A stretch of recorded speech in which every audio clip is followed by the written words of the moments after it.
Welcome to Fire University. This is a podcast dedicated to fire ecology and management within the Natural Resource University Podcast Network. My name is Dr. Marcus Lashley. I'm a wildlife biologist, an assistant professor of disturbance ecology at the University of Florida, and a lifelong hunter that's passionate about wildlife conservation and management. In this podcast, I will interview scientists and professionals not only on the latest research in fire ecology, but also about their experiences, in hopes that you as the listeners can learn why fire ecology is important and also how you can use it to meet your natural resource management goals. So let's get to the burning questions in Fire University. Hey everybody, welcome back to Fire University. Today we're going to talk about another timely topic. I know a lot of our listeners are really interested in whitetail deer, so we are going to talk with one of the foremost experts on that topic and how we might use fire to manage for whitetail deer, particularly as it relates to fawning and lactation and antler growth, since we're kind of coming up on the time when that's important for a lot of people. So I have Bronson Strickland here today with me. Appreciate you coming on the show, Bronson. Happy to be here anytime. Yeah. Well, this is something that comes up all the time for me. I'm sure maybe not in quite the same context for you, but I know that you get tons of questions about providing nutrition and cover and just habitat in general for deer. And I think especially in the South, one of the really important tools to do that or to influence it is fire. So I thought it'd be a good time for us to have some of those discussions. Yeah. And, it's really, I think, neglected a lot. We, especially on Deer University, it's might be thought of as Antler University because antlers are a big part of that. But we often don't put enough emphasis on where it all begins. Yeah. And it starts with mom, and it starts with that fawn and the good habitat that you provide for both nutrition and survival. And fire plays a huge role, probably one of the biggest roles in that process. Well, at least, historically, before we had all these other things that we were doing on the landscape, I mean, you just have to imagine, back in the 1700s or whatever, when there weren't food plots and there wasn't, the level of agriculture and supplemental feeding and all that stuff that we do, or, a lot of people do to manage deer nutrition. They were living off the land, living off the fire. Absolutely. And depending on where you're at, maybe a lot lower density too. We didn't have agriculture like we do now. There wasn't corn and soybean everywhere. It was what native, naturally occurring plants were available and their stage of growth in terms of were they in reach of deer and what their nutrient quality was. So yeah, deer co-evolved with the plant community.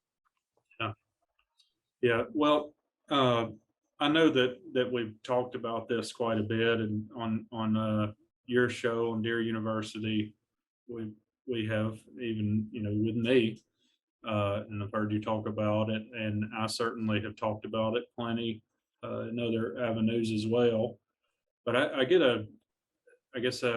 all that to say, I get a few questions really commonly, and I think that, I'd like to hear, I guess, what you have to say about those questions, because they seem to come up enough that people wonder about it. So could you just give us a description, I guess? We can talk about, southern pine forest or whatever you want to, but what are we looking for from a fawning standpoint? Like if you got this, this mother that's just about to give birth, what do we want it to look like on the landscape where she's going to do that, and why? I just thought of something real quick. I don't know if I have the subject. No, I'm not changing. I'm going to use another species that maybe, I don't know, maybe it'll help, maybe it won't. But I know, you and I both, Marcus, you're talking about fire and turkey and deer, and I'm talking about deer, but we also work with people like waterfowl ecologists. And I remember one of our experts, he's retired now from Mississippi State, named Rick Kaminsky. Mm-hmm. And probably one of the questions he would get all the time, like some of the questions we get all the time with the stuff we're going to talk about, is why did a duck land over there and not over there? Mm-hmm. And I don't know if this was his term or if this was a common term in the avian or waterfowl community, but he said it's like an image that induces a settling response. A settling response of, it's almost like a little checklist of this, and that place looks good. Let's settle down right there. And I kind of think of that with does and where they're going to give birth and put their fawns. We don't know this, of course, Marcus. I wish we could ask does, what are you looking for? All we can do is look at the commonalities. You mean to tell me after all this time you've been studying deer and all the crazy things that I've seen you do trying to understand deer that you still don't understand what they're thinking? We still don't have a survey that we can ask them. I wish we did, but I tend to think of it as they're looking for a place, and I generally say they need cover, some security waist high. Mm-hmm. It can certainly be greater, but you really have to think about, you want that fawn to be able to stand up, or you want the doe to be able to lay down and keep her head up, just where there is security around that. And you and I actually did a little video on this years ago, and we just called it the basketball technique. And we related it to, if you could just throw a basketball over your shoulder and you can turn right around and see it, that's probably not good fawning cover. Yeah. That's a good point. We actually have another clip from that same place. We need to get that together. We need to get that together.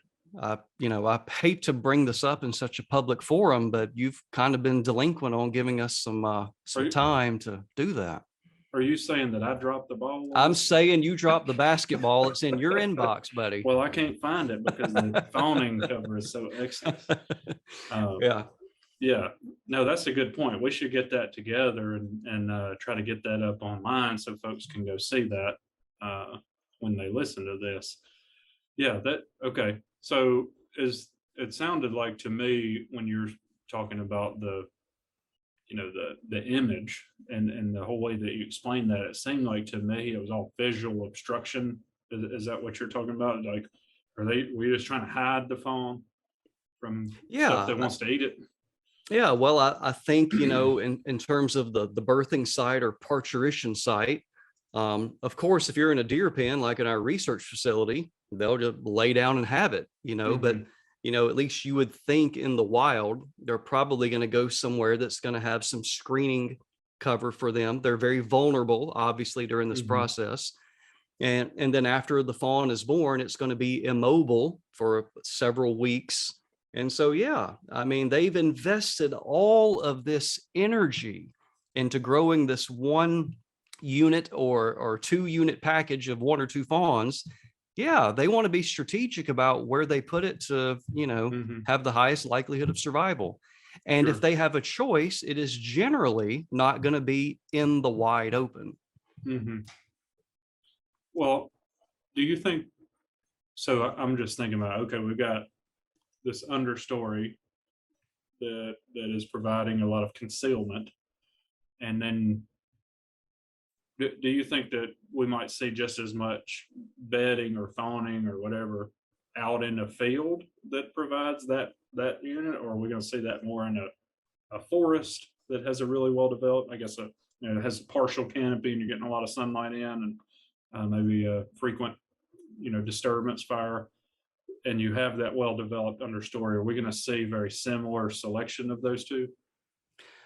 I do not have a good answer for you based on any research we've done or a study that specifically addressed it like you did.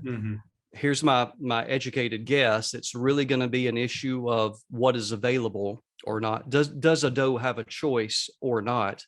Yeah. And you could envision, just like you described, Marcus, where you could have an opening or a prairie like area, adjacent to a managed or open canopied forest where they may have a similar amount of herbaceous, biomass, knee high, waist high, et cetera.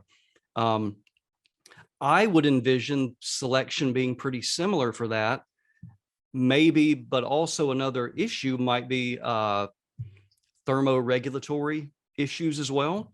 Yeah, that was actually going to be my next question to you, because, I don't know exactly what's going to happen on June 22nd, let's say, in North Florida, but I can tell you one thing, it's going to be hot. It's going to be hot. Yeah, absolutely. So, yeah, I was wondering, that was what I was going to ask you, and you're getting to that point, I think. How much of that is it, how much of it is that visual obstruction versus just trying to stay cool enough, so that little packet of energy, as you called it, something along those lines, doesn't overheat. Yeah. I don't, gosh, and I very well may be wrong. I don't know if anybody has really quantified that well. Seems like something that's needed.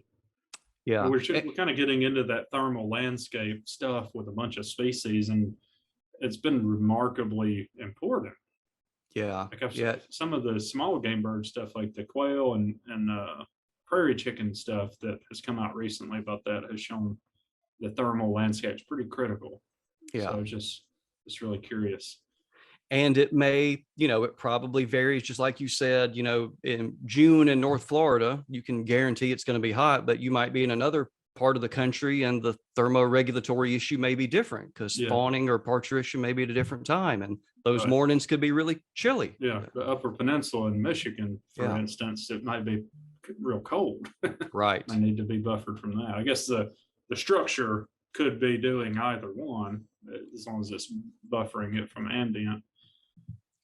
And kind of the way I think about it, Marcus, is to me, the greatest leverage you have in terms of fawning cover and in terms of nutrition is you just have to, for a good proportion of the landscape you manage, and I hope it's greater than 50%, but some places obviously it can't be, is you're just managing for early succession plant communities. Mm-hmm. And the way I rationalize it is everything is most likely going to take care of itself. I don't know if you can really start micromanaging beyond that. Yeah.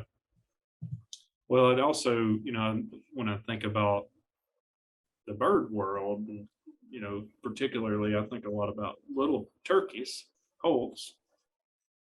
And it's the same kind of deal, especially when they're really young, that early successional community structure, whether it's under a broken canopy or out in the open, is really important.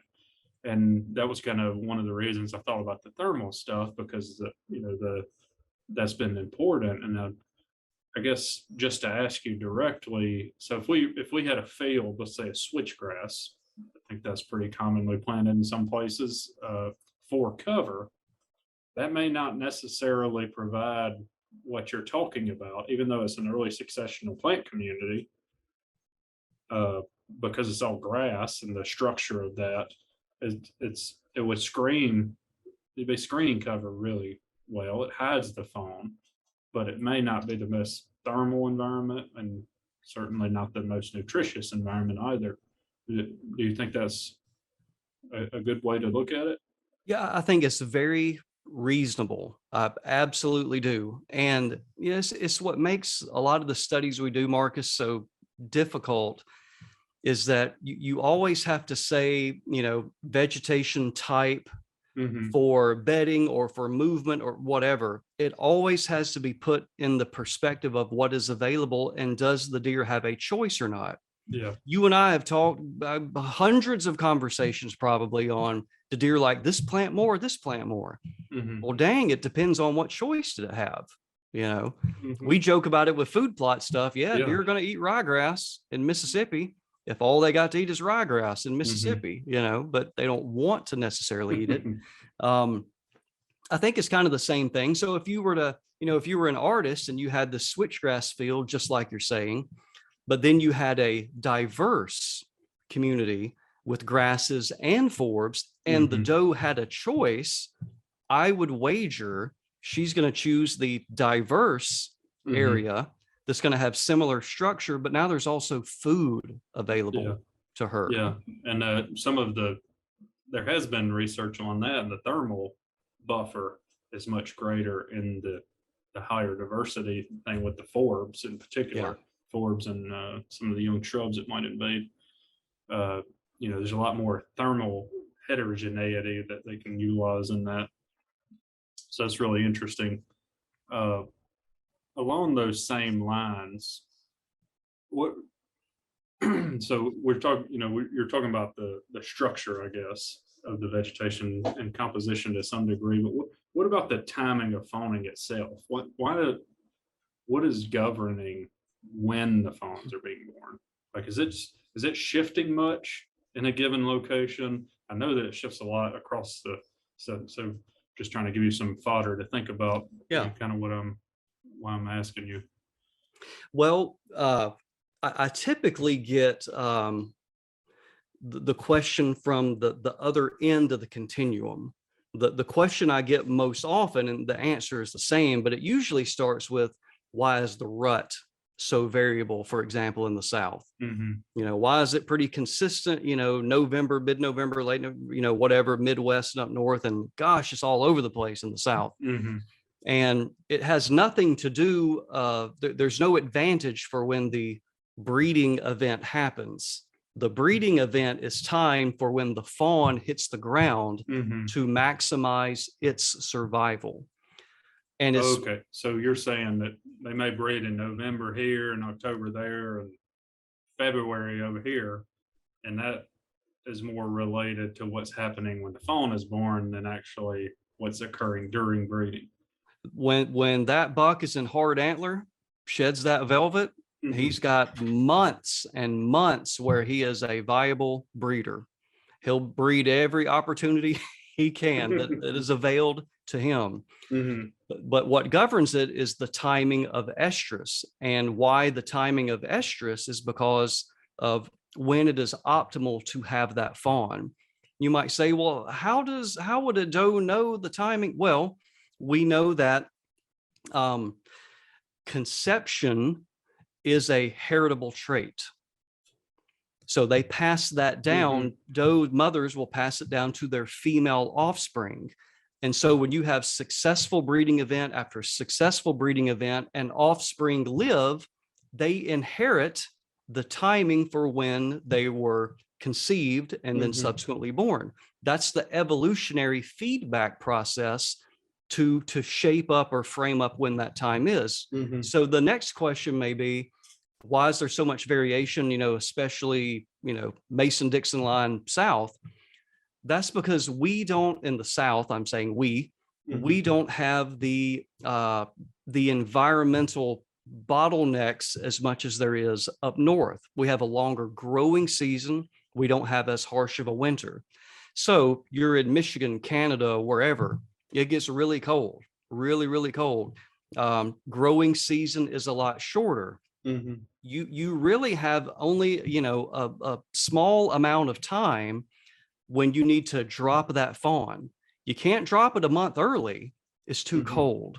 You drop it too late, there's not enough time within the growing season to get to a critical mass to live through the following winter as a fawn. That really doesn't occur in the South. Also, what kind of distorts that relationship a little bit in the South is all of the restocking that took place here, getting back to the heritable conception date. Moving deer everywhere. We've got deer. I mean, I'm not just saying Mississippi, I'm going to say the South, but let's just even say Georgia, Alabama, Mississippi, we've got deer from Texas. We had deer from Mexico. We had deer from North Carolina. We had deer from Wisconsin. We had deer from Ohio, on and on and on. And so you just kind of end up with this melting pot of what those conception dates are. And there's just really isn't a strong environmental force to push it to where it's hard and fast. The rut's got to be the third week of November. And where you're at, Marcus, is a great example. Where I'm at in Mississippi, We've got places where the rut can begin as early as late November in Mississippi. We got places where deer season is over, and 2 weeks after that, in mid-February or later, the rut's going on. And but the bottom line is, over a deep time, back to the 1700s and before, but all those at a population scale was based on when the rut occurs and subsequently birthing events or parturition occurs, when you see the greatest survival for the fawn. So you said some about the weather, which makes a lot of sense. So what else is, I guess, all of the things that we've been talking about are governing that success? One of the big ones, that probably doesn't resonate if you're in maybe Tennessee or Georgia or anything like that. One thing that's pretty big in Mississippi is flooding. And so that's a classic environmental event here. And even when I was doing some research on this, examples like in parts of Florida as well. Florida, Yeah. So you don't want to drop a fawn in a mud puddle. That's just not optimal time for them. Or a gigantic wetland. Right. That's all getting flooded. Yeah, that makes a lot of sense. So I also have seen some research from other ungulates that they kind of couch it in a little different way, but it's all of these things are playing together, but they couched it as the abundance of food availability, I guess, like when that peak is, which of course would be just like you're saying, it was sort of be bound within those same conditions as well. Right. So, the up north would be a really good example from both surviving, a harsh winter, but also there within, June, for example, the growing season is wide open there. And that's the best time to have a fawn. Yeah. That's really interesting. Something else that made me think about, and it's sort of going back to it's related to both, but I remember doing a little bit of research on just trying to understand lactation in mammals and different kinds of herbivores, and I stumbled across some of the literature from the agricultural literature base on cows, and they were talking about milk production in the female. And of course, we're talking about, in a dairy operation, and a lot of these things, they have all the cows inside of a building, and they'll have these giant fans blowing on them. And, I've always just found that pretty interesting thinking about that. And I found some literature on it, and it was showing how heat stress affected lactation in the female. And essentially, when they overheat, the production of milk declines in response to that, even if they still have adequate nutrition. So do you think that could occur or does occur? Do we know that if it does with whitetails?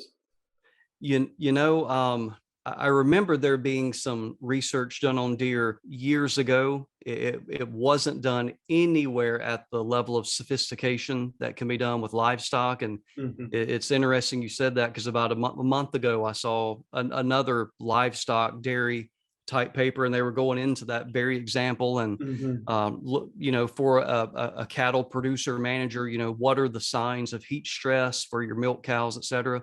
So that is a very, very real phenomenon. And we would think, of course, that it's going to impact deer to some extent as well. Of course, it's a wild animal. Sure. They've kind of evolved in that situation, so they can probably handle it a little bit better. But they can if they have the option, right? Yeah, that's right. You go put them out on the beach, they're probably not going to handle that well. And it's, I'm deviating a little bit, but in a bigger ecological context, that's one of the reasons we see variation in the size of deer from south to north and north to south is heat conservation up north and heat dissipation in the south. So that's part of the evolutionary part of this is it could be advantageous to have a smaller body size to dissipate the heat and handle that a little bit better. Mm-hmm. And that's one of even the signals, a different type of data set, Marcus. But, we see that when we look at harvest data year after year, is that we would go into some of these fall and winters and get feedback that, man, body weights are a little bit lower this year than we'd expected. And you start, of course, all this is historical. All you can do is go back and kind of line stuff up and see what's correlated best. And I know me and others, including Steve, were like, well, the answer is obvious. It's rainfall. It's got to be related to drought. It's got to be rainfall and drought index, all this kind of stuff. And what was always the stronger signal than rainfall was just heat. And it's hard to disentangle those, because usually when it's really, really hot, you don't have as much rainfall, et cetera. But that was always had a much stronger signal, was just average heat for summer and late summer. So it has an effect on them, no doubt. Yeah. All the more reason that we might want to try to make sure that we have a diverse, thermal landscape for them to choose where they need to be, whether it's too cold or too hot. And even food availability for them. Some might say, well, they're not going to eat as much, and typically they're not going to move as much because it's hot. But I would still like to give the deer an option of walking 50 yards and eating a forb versus having to walk 500 yards to find a forb, Yeah, that makes a lot of sense. So you distracted me from what I was going to follow up on. You got me into I started running rabbits, man. Sorry. Got me all into the water situations. Oh, okay. I remember now. Folks are used to listening to me ramble around and trying to figure out what I was trying to say, or, if they can understand what I'm saying anyway.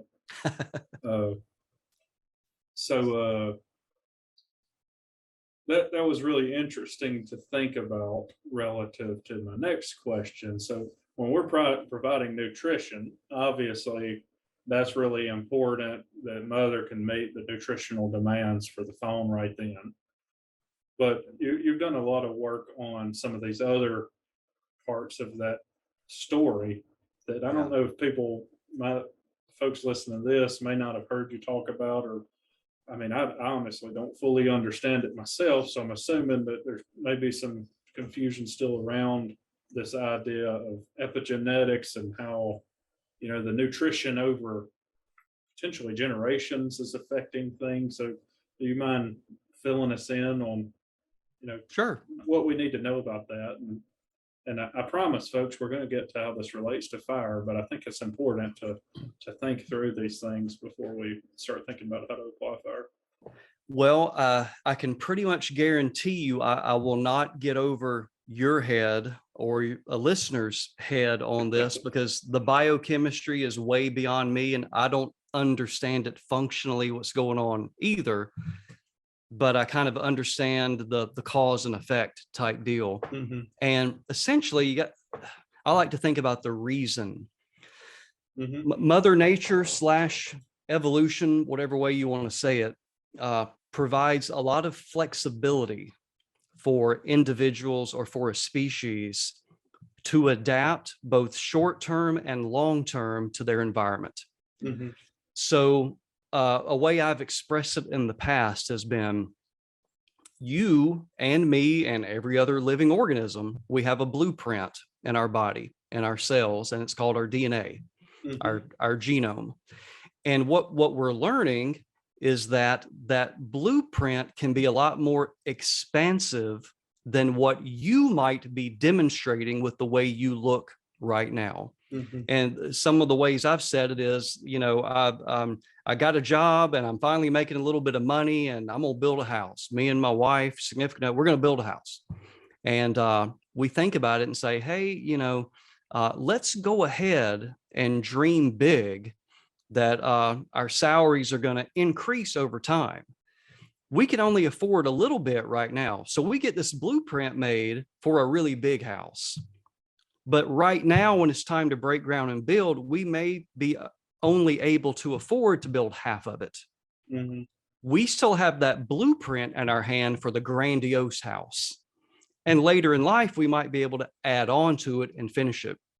Really simple way of saying my simple brain kind of relates to this epigenetics process is there's a lot more flexibility to express your genes given the environment and the environment of your mother. And there's even evidence to say the grandmother.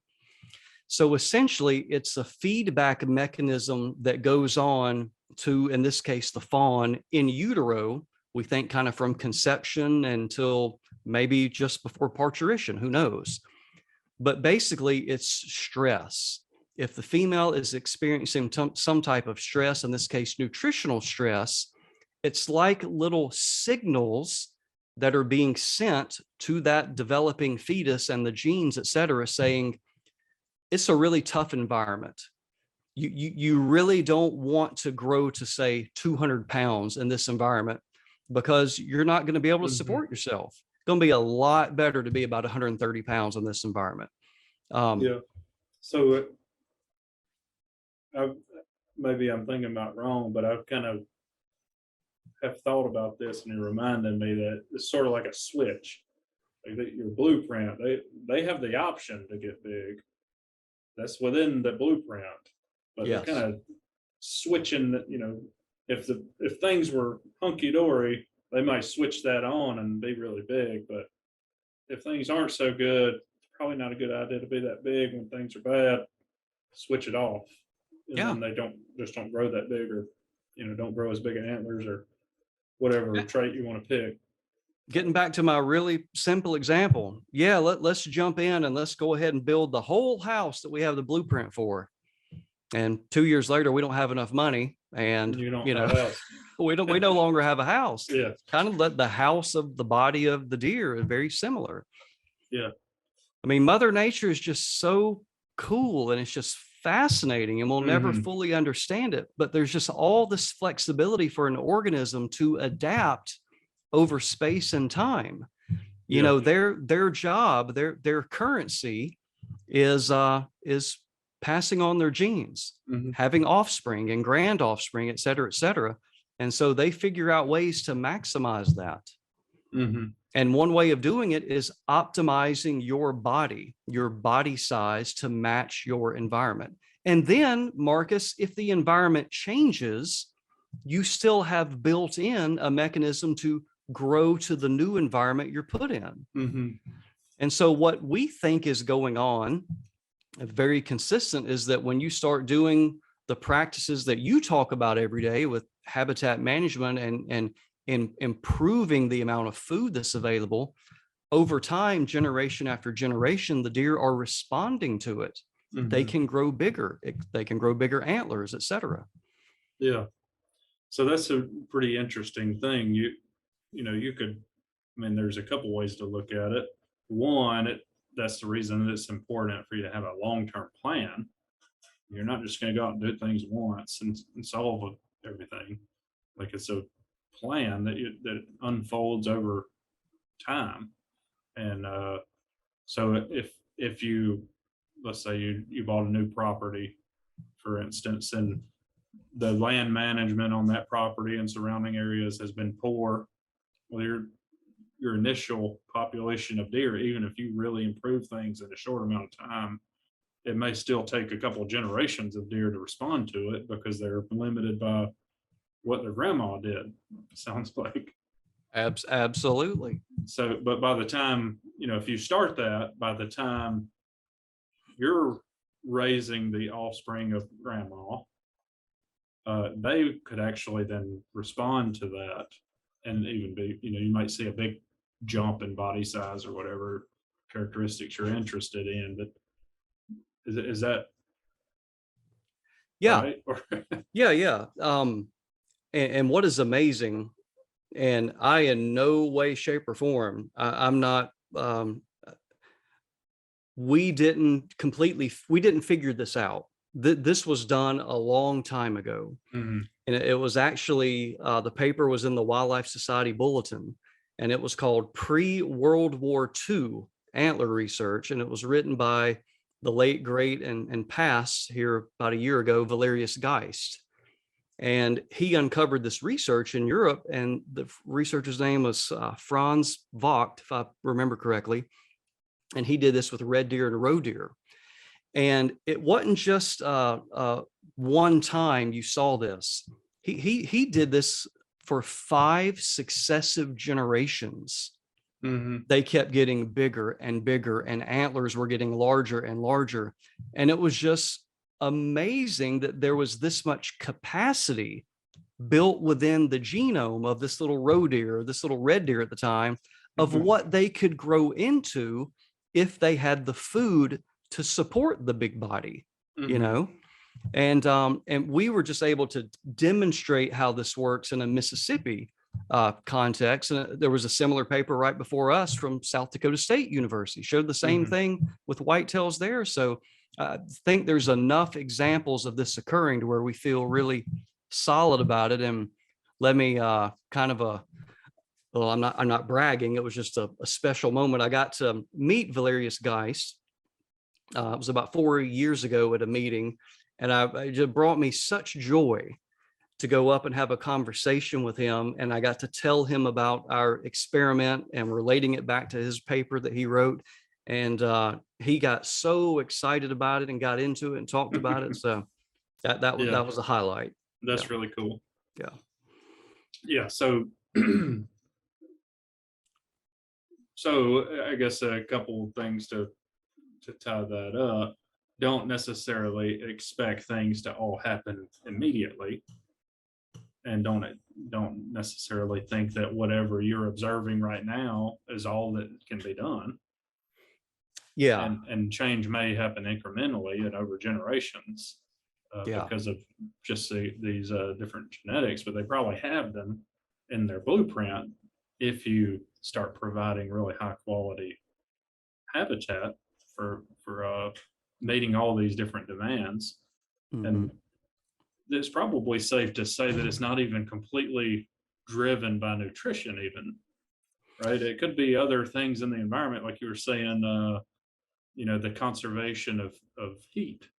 Yeah. For instance, like a lot of these things are, I guess, interrelated. Like if you had really high quality fawning cover, it may often provide really high quality nutrition. So you can't necessarily detangle them in that circumstance. But, there could be other factors that are going on with good high quality habitat that aren't strictly from nutrition, even that could influence populations like this.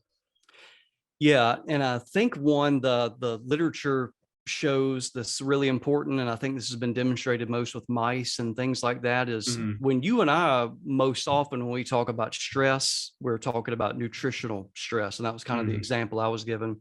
But there's also bona fide stress, like humans, we feel stress. That has a big epigenetic indicator as well for things like that. And yeah, and having quality fawning cover could be a part of that story as well. Thermoregulatory issues, that could be a part of the story as well. But yeah, basically you want mom to be in good condition in every way possible. Yeah, you want mama to be happy and grandmama to be happy. Yeah, and Marcus, let's I guess along those lines, let's think about it too, is the process we're describing kind of for every individual is going to set a trajectory. And that doesn't mean that once, you've flipped the switches for these epigenetics, that all is good. All you've basically told, the mother has told the genetic expression, now you have the capacity to grow this big. So it still takes management all along the way to keep fulfilling, that capacity. And that's not to say either that on an annual basis, you still won't see gains, for example, in body weight and antler size. You will. It's just based on that trajectory that was assigned to that deer at birth. We can go above it or below it a little Mm-hmm. bit based on annual availability of nutritional resources. Yeah. Interesting. As always, Marcus, like you said a minute ago, it's short-term game, annually, long-term, decades. Yeah. What do you want to do? Yeah. That's really interesting. And, you know, a lot of the things, I guess, from a habitat standpoint, a lot of the things that make the generations all happy also benefit a whole suite of other species, because we're talking about vegetation characteristics. It sounds like that this developed understory with a healthy distribution of forbs within it and makeup. You know, that's the kind of stuff we're targeting, right? Which, right. Folks that have been listening to this, and a lot of the folks out there that are listening, I know have tons of experience of their own, some of which that I've talked to have more burning experience than I do by far. So they know fire can help promote a lot of these plants and vegetation conditions. So rather than us belaboring those points, I wanted, you know, I kind of started it out with a couple of things I get asked about. So I kind of wanted to pivot a little bit about something I get asked about that even the people that have a lot of experience may not know, or may not, you know what to say when they get asked about it. So one thing I get asked about, particularly when I'm talking about when to burn, and you've heard a lot of the stuff. I've talked a lot about extending the burn window and different benefits of different times. And I know you've worked on a lot of stuff related to this as well, some of it with me. One of the questions I get really commonly is, well, if I extend the burn window to during fawning, am I going to burn the fawns up? So go. It is absolutely possible you could kill an individual. If you know, and think of this also in proportions. If my property is 1,000 acres or 500 or whatever, and I burn the whole thing during the peak of fawning, I'm probably going to kill some fawns. Do I know how many, what proportion? I have no idea. It's reasonable to assume you're going to kill some individuals. But if it's a portion of your property during peak fawning, it's not going to be any big deal. And the good is going to outweigh the bad, because an individual fawn may have died, but look at the nutrition you have added now for the population. And you maybe even increase the survival likelihood of the fawns that didn't die via fire. Now they're better conditioned to make it through fall and winter. So it's a net gain. Yeah. So, but you may get that same net gain if you move it to another time, or there's a net gain even over other times. Well, I am a disciple of Marcus Lashley. Oh, yeah. And I have heard you talk many times, and you had a great analysis on quantifying in the real world. How many days do you have available to burn? Yeah. So I put more weight on getting the job done and getting whatever stand burned over the risk of a few fawns possibly, can't even say they will, possibly die. You have experience where fire went through a stand where you knew fawns were because you had a collar on it. Well, I was going to follow up with that. I don't have nearly the experience with deer research that you do, but I have a fair amount with fawning relative to fire. And I think you keyed in on one thing that's really important, and that's scale. You know, if you're burning at smaller scales, there's very little risk, and I agree with you fully on that. But another thing that I would add to that, and then I was going to follow that sort of with a question. During our fawning studies, where a lot of the burning on the landscape, and even at some big scales in many cases in North Carolina, it was occurring all during the middle and during the peak, from the beginning to the end of fawning. There was fire going on all the time. And some of the times the fawns that we had radiotagged, like you said, were literally in burn units. And we did not have a single fawn succumb to fire over, many fawns tracked with a lot of fire on the ground during fawning. And we even had cases where we had fawns that were born, within a couple of days of the fire that occurred, and they still hung out in little patches of vegetation in that. So all that to say, from my experience, they weren't getting burned up. Could one get burned up? Sure. But even in that case, which is a pretty extreme example from scale and timing wise, and those things interacting, that wasn't happening, at least with the ones we monitored. But I was curious, from your experience with the literature, has there been one documented? Well, I was just about to kind of jokingly, but again, to make a point, say, you did a fawn survival / mortality study, and my goodness, there's been 50. Is that safe to say? Oh my gosh. How many? Good Yeah, Lord, a basically bunch. every state. And there's all the big ones. What was it? Predation, and then you divide it up. What kind of predator? And then was it stillborn or malnutrition or blah blah blah blah blah disease? It goes on and on. There's never a box that you check for, did it die by prescribed fire? Yeah, that's not a box in there. That's not a big mortality event that anyone ever considers.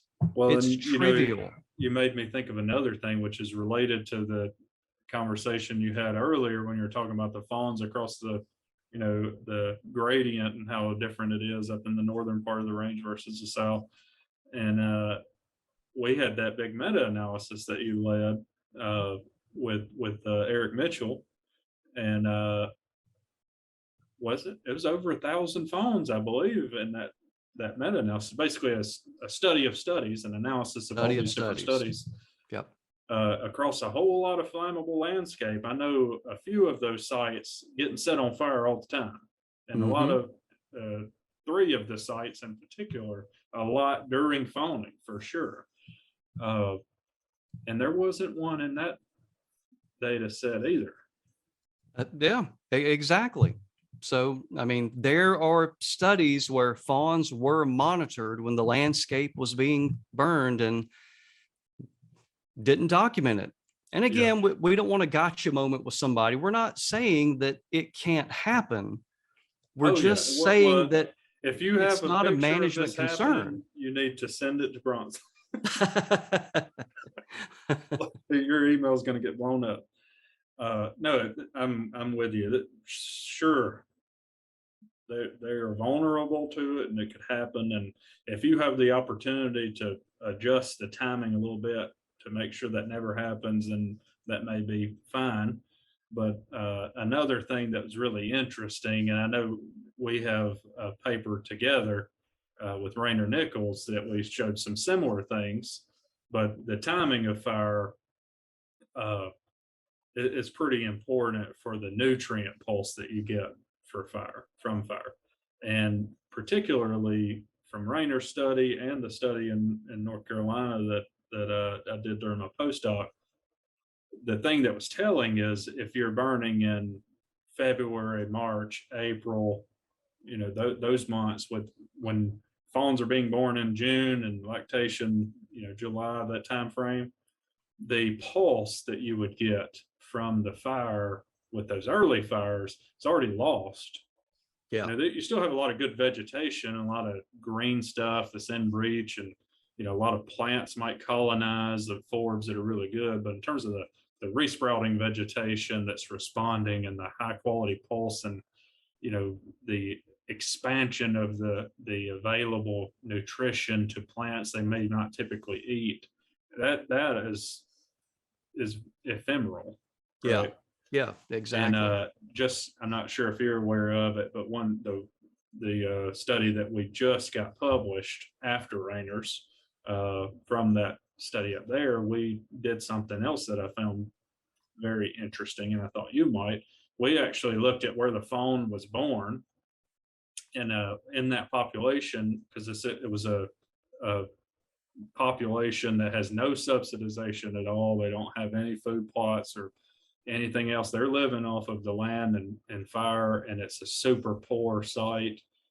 Really, I think it's actually the poorest soil in the range of whitetail deer. It ranks 0 on productivity.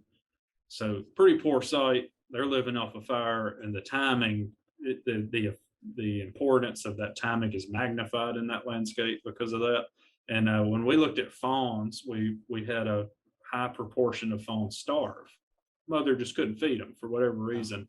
And when we looked at where those fawns were born relative to fawns that did not starve, so the mother could feed them, in relation to burning during fawning, they were much more likely to starve when they did not have close access to something that had been burned during, like right at the birth time. Yeah. Because the peak lactation several weeks later, 3, 6, 8 weeks later, is when that peak lactation demand is occurring. So that's when the pulse would happen after the fire, is what I'm getting at. Right. You'd have a relatively high biomass of really high quality stuff. Yeah. So that's, I think the word optimize is appropriate here, to where, like you're saying, in the dormant season, of course, it's still beneficial. Yeah. Like you're A lot of saying, great stuff. you're going into summer and you still have vegetative structure. So in terms of a place to hide or lay down, yep, you've got it. But then if you're also pairing that with when you're burning later, so like you say, you're then coupling or matching when those nutrients resources are available when they need it most. And in a lot of places, it may just be, yeah, they still live. You just didn't do as best as you can. Or you can get in a place like where you were at, your study site was, that could literally mean life or death. They're teetering on such low available nutrition. I think another thing that you just said that's really important is they need the cover and the nutrition, and they may not necessarily be together.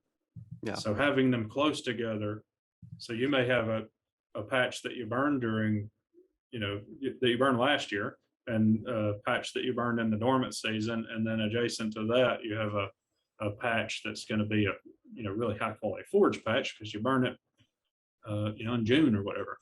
Yeah.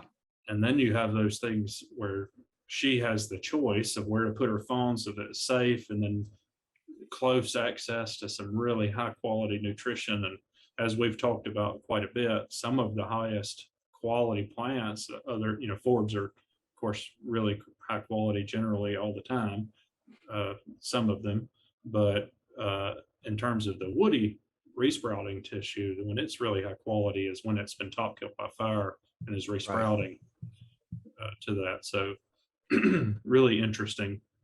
So it sounds like we're in general alignment with, some fire on the ground during that time. It's probably a big net gain.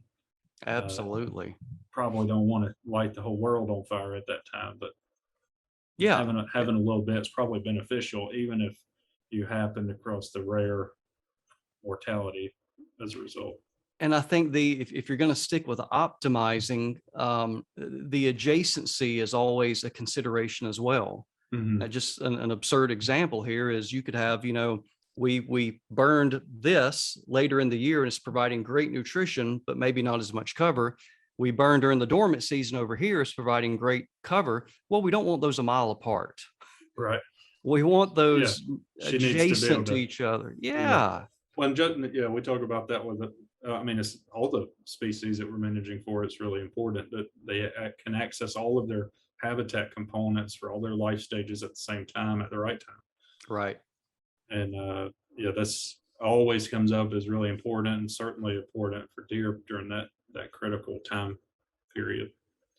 So Marcus, it just always, no, I've said this earlier, it just resonates with me so intensely that when you're disturbing the landscape, and you have by fire preferably, but other techniques as well, all this stuff for the most part takes care of itself.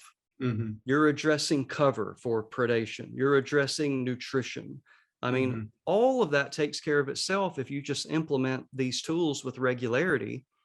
Well, I think that's an important thing with a practice like fire.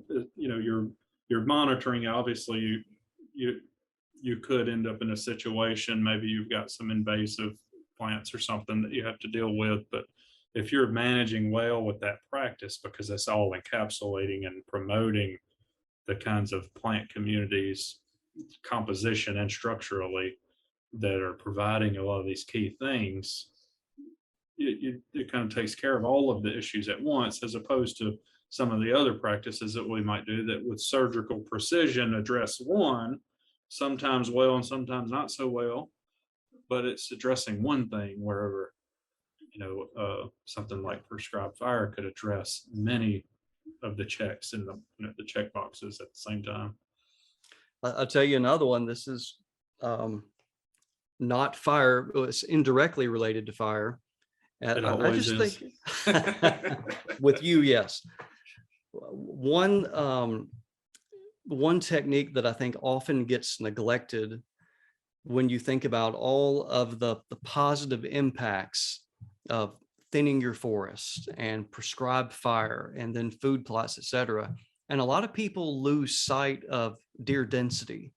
And so, I mean, a couple years, so you start doing what the techniques that you recommend, but you can really negate the positive benefit of that if you have too many deer on the landscape. So that's always for everybody. That's still a very, very strong component of management, is making sure the number of deer is in line with what's available. In your experience, what do you think people neglect most often? And let's just say it's the typical landowner has 1,000 acres in the South that's interested in deer. What are they neglecting on it? Well, I would say if they have the ability. So we have to give our lease hunters a pass here, because often we had an episode of that. I said a private landowner, not an industrial private landowner that's leasing it. I would just say in general, habitat management. I just don't think there's a lot of people that are actively engaged with habitat management, or it may be something that's really, really good. Like, okay, they are going to thin their forest, but that's like that every, 5, 6, 10-year event they do, but they're still not then adding in the other stuff that they could also do. And what I often see too is the larger and larger the property. So some of these really premier places that might be 5,000 acres or larger, typically the habitat isn't managed as well there either, because there's just so much to do. But that's where deer density really comes into play as well. Yeah, they just can't kill enough of them on that large of an acreage. It gets overwhelming. It gets overwhelming, and they get tired of it. Yeah. Well, when you get 5,000 acre property and you need to 150 does or something to just keep it in check, that get kind of old. Yeah, you got about the 5-year window. You'll do that, and you'll finally get the density kind of under control, and maybe the habitat's responding a little bit, and you start seeing some changes, and fawn recruitment goes up. Good and bad right there. But body weight goes up, fat conditioning, all that, and fawn recruitment goes up, and now we got to keep killing that many, or now we got to kill more. It's just it can be tough. Well, I've certainly seen that situation, and I agree with you at the broad stroke that we just painted there, that definitely seems to be missing more often than other practices that people engage with. There also, more recently, I've run into situations and get asked some questions about sort of the opposite end of the spectrum, where they're actually doing some pretty intensive habitat stuff, and they just, for whatever reason, have a really low deer density, and they're kind of on the opposite end of that spectrum. And then they're questioning, should I be shooting any does, or how should I structure my harvest management and that sort of thing. So Yeah, I have seen some places, and there are definitely some cases like that. And I don't think we can sit here and generalize and say Right. we did all this stuff and we're not get, because there's probably a different answer in every one of those. But that's pretty rare. Hmm. It's pretty rare for that to happen. And it could be just one example. You may have had a really severe EHD Hmm. outbreak and it just really dinged the population. And even though you are engaged in habitat management and you made it a lot better, you kind of still may be in a place to where it's just going to take a little bit longer Hmm. for the deer population to respond. Yeah. Another Well, big one that my get on my high horse here about pigs. We still don't fully understand the negative interactions on some of these places and hmm. pigs and competition they might be having as well. Yeah. Well, hopefully, a lot of these research efforts that are going on to understand that we'll start getting some better insight into that. That's right. I hope so. So, well, I don't want to keep you around all day. So, there any take-home messages or anything that we didn't talk about that you think we should mention? One little is if you want to kind of probably get a better description of that whole epigenetics process we talked about earlier. If your listener wanted to look back at some of the Deer University podcast episodes, You're trying to and get my listeners to. Actually, they're probably already listening to your stuff anyways. I can't remember, it was with Eric Mitchell, and I think we may have had Eric Mitchell and epigenetics, but certainly I think epigenetics in the title. But go Yeah, back and take a one of- look at that. We had a good discussion about it. Yeah, Yeah. that's probably a year ago now, wasn't it? It's been a while. Good Lord, Marcus. What? It's a heck of a lot longer than that, man. What Oh, maybe he was on for a different. Maybe I'm just old. Yeah, there you go. You hit the nail on the head. I'm just And old. I'm even older. Well, you can see all the gray in my beard. Yeah. Probably, You just can't see mine. Yeah, it's probably grayed quite a bit since you saw me last time. I'm aging rapidly. I wasn't going to say anything. Aging rapidly. Yeah. So you're saying it's been longer than a year. So you want people to go into the archives. I'm going to say we're pushing 3 years. Wow. When Eric was on. Yeah. The last time he was on, or just about epigenetics? That episode with epigenetics. It was one of the probably within the first 10 or so episodes. Yeah. I didn't think it was that far back. I'm wrong, I'm sure. I hope you're right, but I think you're wrong. Yeah. Well, anyway, yeah, that'd be a good resource. I know that you guys have gone in, and it was probably more fresh on your brain at the time as well. Yeah. So that'd be a good discussion for folks to look into. I know that I didn't know anything about it until y'all started talking about it. So yeah, it's great information, definitely important from a management standpoint, and probably applies to other species, as well. So absolutely, really good stuff.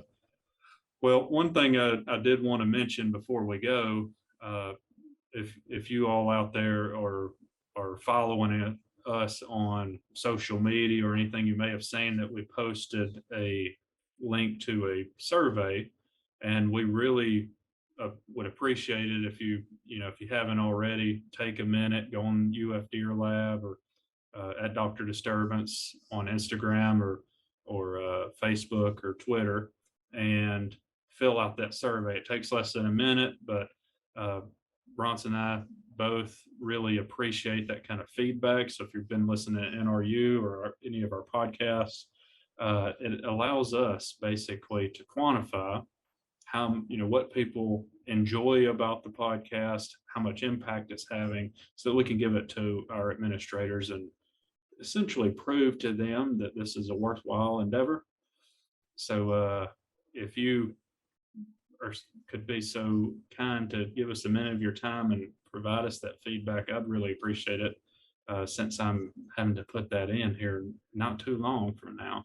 So we always, Marcus, that's part of what we do as academics. We have to justify our existence, so to speak. And so once a year, twice a year, you got to sit down and they administrators are, what have you done? Yeah. And administrator met a few years ago, I would say, well, we started a podcast, and they would go, what's a podcast? Well, I think that's one of the things about it is, we're trying, this is about sharing information, and, we're trying to help share information to improve the resource best we can. And part of that is, our listeners have been sharing the information with their friends. You talked about recently going on and rating the podcast. That helps with the algorithm to make sure that it's more visible to people that are looking for it. And all of those things are helping us, especially if you go and do the survey and those sorts of things. All of it's helping us show the administration, who in many cases are exactly like what you just said, that I'm saying, well, I'm doing this podcasting, and this is how many people are listening, and here's the social media, and then they're like, well, so what? Yeah, it's not necessarily inherently valuable just at face value to folks that are not used to that kind of programming. We're trying to be innovative and get this out to more people, so we really appreciate all the feedback that we've gotten already. And if you can take a minute, we'd really appreciate it. Hey, and along those lines, in terms of podcasts and all the innovations we have, we're also really trying to grow our YouTube channel, Marcus, and I know you are too, with the UF Deer Lab. So a lot of this content is on YouTube, so please go subscribe to that as well. Yeah. We share a lot of the resources that we've talked about, so you can see visualizations or videos or whatever. A lot of great stuff on there. All right. Well, all right. Thanks, Bronson. I really appreciate you taking some time to talk to us and educate us on all this good stuff you've been working on. So we really appreciate it. Always happy to help. Yeah. Thanks for listening, everybody. We'll talk to you next time.